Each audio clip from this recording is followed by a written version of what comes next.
आप हैरान हो जाएंगे सुनकर कि बांके बिहारी के मंदिर में मंगला आरती क्यों नहीं होती। तो हुआ यूं कि एक आदमी बांके बिहारी के मंदिर के बाहर रोज सफाई करता था और वहीं भोजन करने के बाद रात्रि में मंदिर के बाहर ही सो जाता। एक दिन पुजारी जी ने सोचा कि यह आदमी इतनी मेहनत करता है तो चलो इसे कोई काम देते हैं। अब आदमी से पूछा गया कि गैया चरा सकते हो? तो उस आदमी ने पूछा कि गैया किसकी है, क्योंकि मैं ठाकुर के अलावा किसी का काम नहीं करता। तो पुजारी जी ने कहा कि गैया भी ठाकुर जी की ही है। तो उसने कहा मैं कर दूंगा। तो पुजारी जी ने कहा कि तुम कल से गैया लेकर जाना और तुम्हें भोजन भी वहां जंगल में ही मिल जाएगा। अगले दिन वो गैया लेकर गया और गैया चराने लगा। रोजाना उसके पास दोपहर में खाने के समय पर भोजन पहुंच जाता था। अब एक दिन क्या हुआ कि भोजन के समय पर भोजन नहीं आया, तो भूख की वजह से वह आदमी चिंता में आ गया। सोचने लगा कि जाकर पुजारी जी से शिकायत करूंगा और बहुत गुस्सा होने लगा।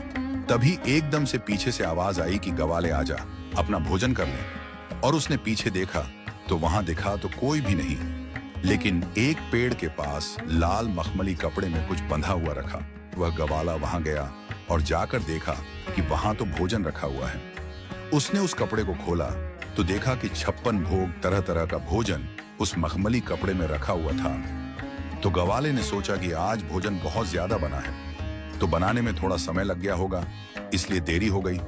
लेकिन फिर भी उसने कहा कि आज कोई आदमी दिखाई नहीं दे रहा है जो भोजन लेकर आया, तो कहीं ऐसा तो नहीं कि ठाकुर जी खुद ही भोजन लेकर आए हों। क्योंकि वह कृष्ण का इतना अनन्य भक्ता था तो उसे विश्वास था कि कृष्ण कभी भी उसके पास आ सकते हैं।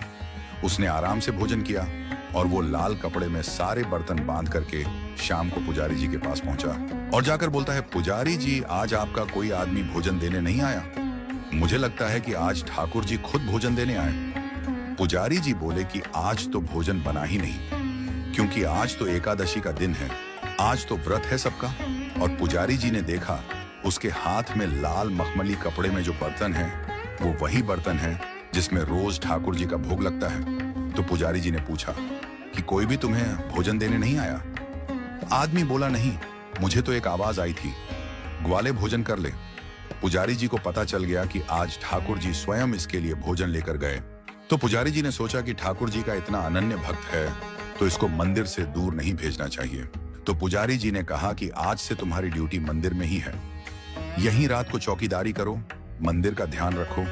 मंदिर के द्वार बंद होने के बाद कोई भी मंदिर में आए जाए नहीं। तो उस रात से उस ग्वाले की ड्यूटी शुरू हो गई। वो मंदिर की चौकीदारी कर रहा था, तभी आधी रात को स्वयं बांके बिहारी बाहर आए और चौकीदार से बोले कि मुझे जाने दो। उस ग्वाले ने ठाकुर को रोक लिया तो ठाकुर जी ने पूछा, भाई मुझे क्यों रोक रहा है, मुझे तो जाने दे। ग्वाला बोला नहीं, मुझे पुजारी जी ने बोला है कि यहाँ से कोई भी आए जाए नहीं, तो आप भी अंदर जाइए और यह आराम का समय है तो आराम कीजिए। ठाकुर जी ने कहा, भैया मुझे तो निधिवन जाना है, ये तो सदियों से मैं जाता आ रहा हूं। अब क्योंकि ठाकुर जी तो छलिया थे तो ठाकुर जी ने ग्वाले को मोह लिया और उसे बोला कि अच्छा ऐसा करो कि तुम मेरे साथ चलो और कुछ समय वहां रहकर वापस आ जाएंगे। जब मैं यहां नहीं होऊंगा तो तुम चौकीदारी किसकी करोगे? अब वह मान गया और ठाकुर जी के साथ चल दिया। ठाकुर जी निधिवन के अंदर चले गए और वह निधिवन के बाहर बैठा गया। सुबह होने से कुछ समय पहले ठाकुर जी निधिवन के बाहर आए और ठाकुर जी ग्वाले के साथ वापस मंदिर आ गए।